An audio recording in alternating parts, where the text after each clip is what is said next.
Muere Raúl Castro de 94 años, 66 de esos 94 en el poder, ¿no? Es decir, prácticamente mucho más de la mitad de su vida, prácticamente incluso más de 2/3 partes de su vida las pasó en el poder, ¿no? 66 años en el poder de 94 que tuvo él. Entonces, evidentemente llegó muy joven al poder, pero ya no lo soltaron. Y una de las cosas que hay que decir de Raúl Castro, que era el hermano menor de Fidel, y ellos, es que la Revolución Cubana llegó a conmover a generaciones, no solo de América Latina. Recuerden cómo, entre otros, Vargas Llosa era alguien convencido y que acudió a las reuniones de intelectuales. Él rompe con el caso Padilla, que es un poeta al que lo obligan a detractarse, pero durante más de una década él veía que eso era una esperanza. Pero no solo eso, los jóvenes del 68, en francés, ahí ponían la imagen del Che Guevara, de Castro, pero sobre todo del Che Guevara. Esa fue la famosa foto de Corda, ahí esa es la que, donde está en un entierro. Pero el problema es que esa revolución cubana, que llegó a entusiasmar a muchos jóvenes, pues vean en qué está, ¿no? Es patético. Yo digo que ahora los jóvenes están en las mazmorras. Y están en las mazmorras, ¿por qué? Por hacer una publicación en Facebook crítica del régimen, por cantar una canción, incluso la de Patria y Vida, que la prohibieron, ¿no? Entonces llenan sus mazmorras de jóvenes que están luchando por ideales muy parecidos a los que ellos decían luchar cuando tomaron las armas contra una dictadura. Entonces, pues muchos hacemos una autocrítica, yo como Vargas Llosa también, en algún momento llegué a creer que eso era justo, que era legítimo, y no, es una espantosa dictadura que usan el embargo como pretexto. Yo creo que el embargo es lo que más les ha funcionado a ellos, porque, insisto, gran parte de los alimentos Cuba los compra a Estados Unidos, pero ese embargo les sirve de pretexto para victimizarse y para decir que todo es culpa del imperio, etcétera. Y eso la verdad es falso.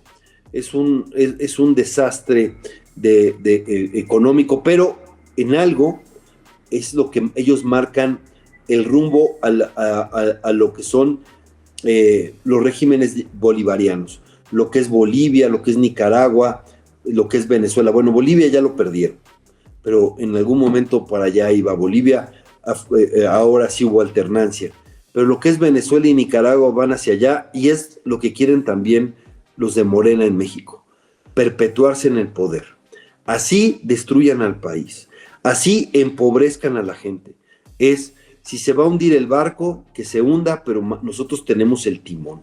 Esa es la filosofía que tienen, y en eso han sido exitosos, porque en Cuba se han mantenido en el poder 66 años, a pesar de una situación económica desastrosa, a pesar de la violación a los derechos humanos, a pesar de eso. Es más, ya no pueden ni presumir lo que antes se podía decir cuando era la Guerra Fría, que los avances en salud, que habían reducido la mortalidad infantil y también hacia los ancianos, etcétera, a la tercera edad. Eso ya no lo pueden decir, ¿no?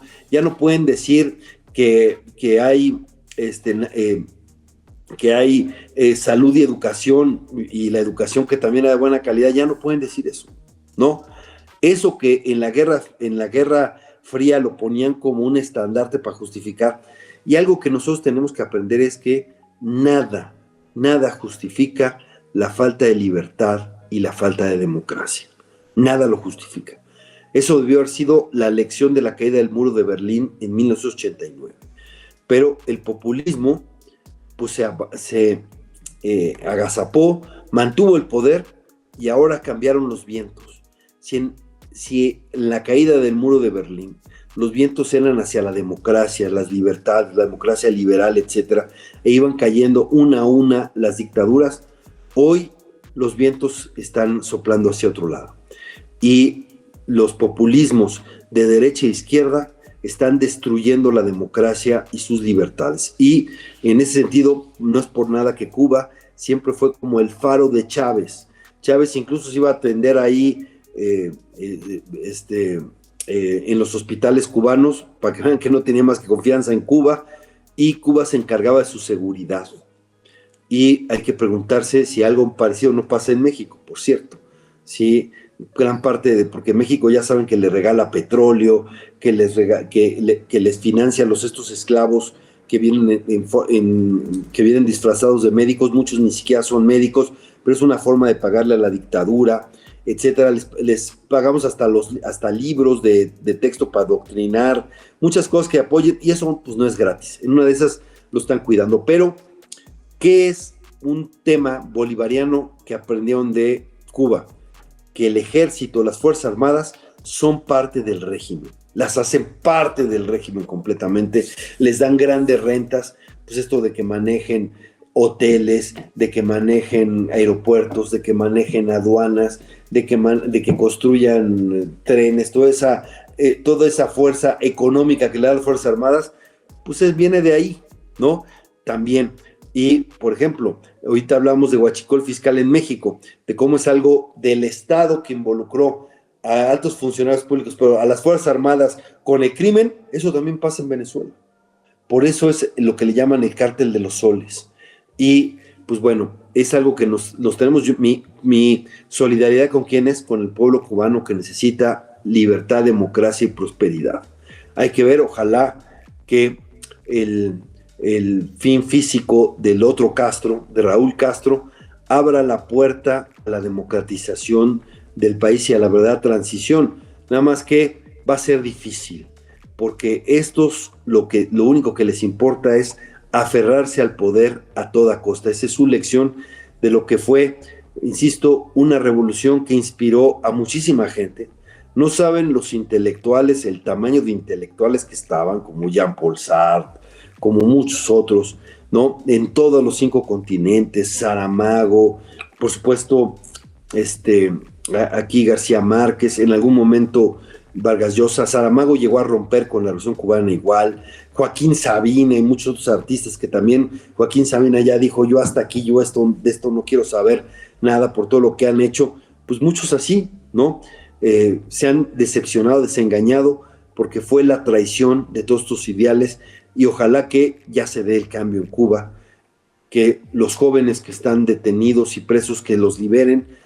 Hay que estar con los oprimidos, y los oprimidos en Cuba es el pueblo. Muchos de ellos son presos políticos, muchos otros no tienen opciones, viven en buena medida, por cierto, de las remesas que vienen de Estados Unidos.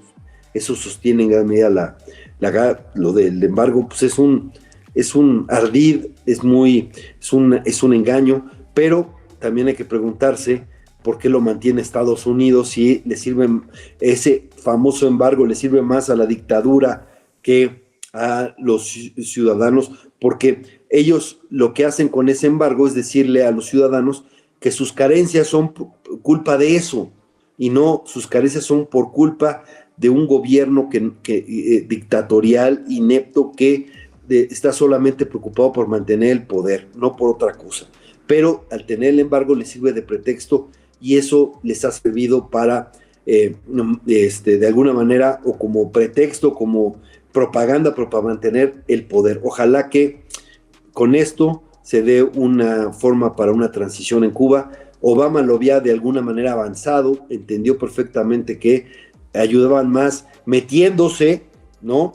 Contribuían más a ese cambio que, pues, la vieja receta que después de 66 años no ha funcionado. Decía Einstein que la definición de un loco es que piensa que haciendo lo mismo va a tener distintos resultados. Bueno, ojalá puedan buscar otras vías para el cambio, pero es una dictadura que debe terminar.